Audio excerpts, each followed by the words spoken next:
3। तो एक्सरसाइज 3.4 का question number 8। Question 8 क्या दे रखा है कि sec square 2x equal to 1 minus tan 2x। तो अपने को इसका जनरल सॉल्यूशन फाइंड करना है। तो sec स्क्वायर को अपन लिख सकते हैं 1 प्लस tan स्क्वायर 2x, और इसको ऐसा कैसे रहने दिया, 1 से 1 कैंसिल हो गया। अब इस tan 2x को इधर शिफ्ट कर दिया अपन ने, तो ये हो जाएगा tan square 2x plus tan 2x equal to 0। इसमें से अपन ने tan 2x कॉमन निकाला, तो क्या बचा, tan 2x plus 1 equal to 0। एक बार अपन tan 2x को 0 से कंपेयर करेंगे और tan 2x प्लस 1 को भी 0 से कंपेयर करेंगे। तो सबसे पहले अपन कंपेयर करें इसको 0 से, तो tan 2x इक्वल टू 0, इसका मतलब 2x इक्वल टू क्या आ जाएगा, n पाई। ये कल वाले अपने फॉर्मूले से आया जो अपन ने कल लिखे थे। तो x इक्वल टू क्या हो जाएगा, n pi by 2। Next tan 2x plus 1 equal to 0 लिया अपन ने, तो tan 2x इक्वल टू क्या हो जाएगा, -1। अब अपने को देखना है कि tan के अंदर -1 वैल्यू किसकी होती है, 45 डिग्री की, सॉरी 45 में 1 होती है, तो पर है ये -1। तो -1 के लिए मैं सेकंड क्वाड्रेंट में आया, जिसको लिखा मैंने पाई माइनस पाई बाई 4 यानी 180 माइनस थीटा। ठीक है, तो ये हो जाएगा -1 की। तो इसका मतलब ये बचेगा अपने पास 3 पाई बाई 4, और इसको मैंने जनरल फॉर्म में लिखा है, तो 2x equal to n pi plus y वाला फॉर्मेट, तो 2x equal to n pi plus 3 pi by 4। फिर 2 से भी इधर डिवाइड कर दिया, तो x equal to n pi by 2 plus 3 pi by 8। तो ये अपने जनरल फॉर्मूले से लिखा हुआ फॉर्मूला है कल वाले से। तो इस तरह से अपने दो आंसर आ चुके हैं x के, एक तो हो गया n पाई बाई 2 और दूसरा n pi by 2 plus 3 pi by 8। तो ये इसका क्या हो गया, जनरल सॉल्यूशन। इसका लास्ट क्वेश्चन है अपने पास sin x plus sin 3x plus sin 5x equal to 0। तो अपन इसको रीअरेंज किया, तो अपन ने sin 5x आगे लिख दिया, फिर इसके पीछे sin x और sin 3x ऐसे लिख दिया। अब इसके अंदर अपने को sin c plus sin d वाला फॉर्मूला अप्लाई करना है, तो हो जाएगा 2 sin c plus d upon 2 और cos c minus d upon 2, यानी 2 sin 5x plus x by 2 और cos 5x minus x by 2, और sin 3x को ऐसे कैसे लिख दिया। तो यहाँ पर बच गया अपने 5 प्लस 1 6 अपॉन 2 यानी 3x बच गया, 5 माइनस 1 4 बाई 4 यानी यहाँ बच गया 2x। अब इन दोनों के अंदर sin 3x कॉमन निकल रहा है, जिसको कॉमन निकाल दिया तो क्या बच गया 2 cos 2x plus 1 equal to 0। Again compare, तो sin 3x को अपन ने कंपेयर किया 0 से, और एक बार इसको भी अपन ने 0 से। तो sin की वैल्यू 0 कब होती है, n पाई पर, इसका मतलब 3x इक्वल टू n पाई, तो x इक्वल टू हो जाएगा n पाई बाई 3। फिर इसको भी कंपेयर करते हैं, तो cos 2x plus 1 equal to 0, तो cos 2x की वैल्यू हो जाएगी -1/2। अब आप देखना है 1/2 तो होती है 60 डिग्री की, पर माइनस लग रहा है इसलिए अपन आएंगे 180 माइनस थीटा। तो मैंने लिख दिया cos 2x equal to cos 180 minus theta. तो अब इसको भी जनरल फॉर्म में अरेंज कर दिया, तो 2x equal to 2n pi plus minus 2 pi by 3, यानी इसकी जो भी वैल्यू आई है वो 2 पाई बाई 3 है। सबको 2 से डिवाइड करने पर x equal to n pi plus minus pi by 3। इस तरह से अपनी एक्सरसाइज पूरी कंप्लीट हुई। अगर किसी को इन जगह पर प्रॉब्लम आए तो वापस जो एक्सरसाइज पढ़ी थी अपन ने 3.2, इसको वापस ध्यान से देखें किस तरह से चीजें आ रही है, उसको ध्यान से देखोगे वापस तुम्हें करना आ जाएगा। ठीक है, यानी जो अपन ने क्वाड्रेंट सिस्टम पढ़ा था उसके अंदर जो एंगल की वैल्यू निकाली थी वो इसी से निकली थी। अब आते हैं अपन लास्ट एक्सरसाइज अपनी मिसलेनियस 3। उसका पहला क्वेश्चन ले रहे हैं अपन कि 2 cos pi upon 13 cos 9 pi by 13 plus cos 3 pi by 13 plus cos 5 pi by 13 equal to 0 लाना है। तो मैंने क्या करा, इस आगे वाले में आइडेंटिटी अप्लाई करी, इस वाले में तो वो कौन सी आइडेंटिटी अप्लाई करी है, इसके अंदर 2 cos a cos b, यानी 2 cos a cos b वाली आइडेंटिटी अप्लाई हो रही है। तो वो आइडेंटिटी क्या है, cos a plus b cos a minus b। तो ये a हो जाएगा और ये b। ये हो जाएगा cos pi upon 13 plus 9 pi by 13 और cos pi upon 13 minus 9 pi by 13। फिर पीछे वाला ये तो आगे वाला हो गया आइडेंटिटी के अकॉर्डिंग। पीछे वाले को मैंने चेंज किया, 3 पाई को मैंने लिखा 13 माइनस 10। ठीक है, तो 3 पाई हो जाएगा 13 पाई माइनस 10 पाई अपॉन 13 नहीं है। 5 पाई को लिख दिया मैंने 13 पाई माइनस 8 पाई अपॉन 13। तो ये दोनों प्लस करने के बाद आ गए cos 10 पाई अपॉन 13, इनको माइनस किया तो cos माइनस 8 पाई बाई 13। अब यहाँ पर मैंने इसको सेपरेट किया तो यहाँ तो हो जाएगा पाई और ये माइनस 10 पाई बाई 13। इनको भी सेपरेट किया तो यहाँ गया पाई माइनस 8 पाई बाई 13।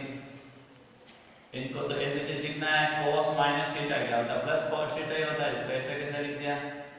फिर cos 180 माइनस थीटा होता है माइनस cos थीटा, तो हो जाएगा माइनस का cos 10 पाई बाई 13 और cos 180 माइनस थीटा वो भी माइनस का cos थीटा होता है माइनस cos 8 पाई बाई 13। अब क्या हो रहा है कि ये आपस में कैंसिल हो रहे हैं, ये इससे कैंसिल हो गया, ये इससे कैंसिल हो गया, बचा क्या आपने 0। इस तरह से इसकी वैल्यू क्या आ गई 0। अब आते हैं अपन नेक्स्ट क्वेश्चन पे, क्वेश्चन नंबर 2। तो sin 3x plus sin x into sin x cos 3x minus cos x into cos x, इसको भी लाना है अपने को 0। तो इसमें अपन अलग तरीका क्या अपना सकते हैं कि इसमें अगर sin c plus sin d वाला फॉर्मूला रखें, इसमें cos c minus cos d वाला फॉर्मूला रखें तो भी इससे हो सकता है। और मैंने दूसरे तरीके से इसको किया है, यानी ब्रैकेट ओपन किया। तो sin x को इससे मल्टीप्लाई करेंगे तो हो जाएगा sin 3x into sin x plus sin square x। फिर cos x को मल्टीप्लाई किया तो cos 3x cos x minus cos square x। अब इन दोनों को एक साथ लिख दिया तो ये हो जाएगा sin 3x sin x plus cos 3x cos x और पीछे बचे वाले sin square x minus cos square x। अगर यहाँ पर देखिए आइडेंटिटी बनती है sin a sin b plus cos a cos b, ये किसकी आइडेंटिटी है cos a माइनस b। तो अपने हो जाएगा ये cos 3x माइनस x। इसमें से मैंने -1 कॉमन ले लिया तो क्या बचा cos स्क्वायर, ये माइनस का हो गया वो तो प्लस का बन गया और प्लस वाला बन गया माइनस का। तो इसमें हो जाएगा cos 3x माइनस x यानी cos 2x बच गया। और ये किसकी आइडेंटिटी है cos square x minus sin square x है, ये भी cos 2x की आइडेंटिटी। तो ये हो गया cos 2x minus cos 2x, तो क्या हो गया 0। इसके बाद क्वेश्चन नंबर 3। क्वेश्चन नंबर 3 में अपने को दे रखा है cos x plus cos y का whole square plus sin x minus sin y का होल स्क्वायर। और अपने को लाना क्या है 4 cos square x plus y by 2। तो कुछ नहीं किया, सबसे पहले इसमें cos c plus cos d वाली आइडेंटिटी लगा दी तो ये हो जाएगा 2 cos x plus y by 2 और cos x minus y by 2 और होल स्क्वायर है ऑलरेडी।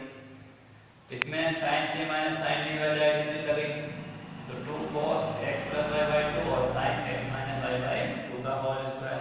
अब इनका अपन स्क्वायर कर देते हैं तो ये हो जाएगा 4 cos square x plus y by 2 और cos square x minus y by 2। इसका भी स्क्वायर किया तो 4 cos square x plus y by 2 और sin square x minus y by 2।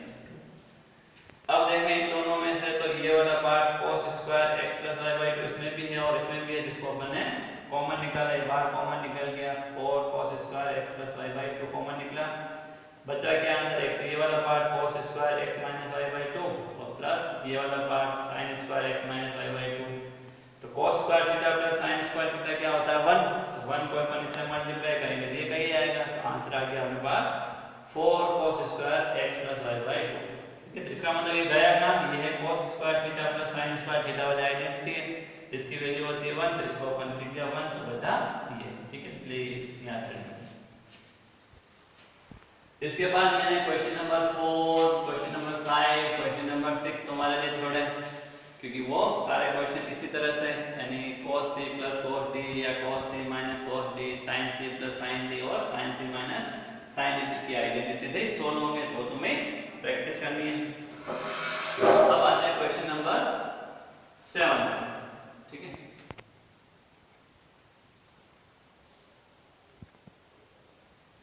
अब वापस अपन स्टार्ट कर रहे हैं क्वेश्चन नंबर 7। तो sin 3x plus sin 2x minus sin x और लाना क्या है 4 sin x cos x by 2 sin 3x by 2।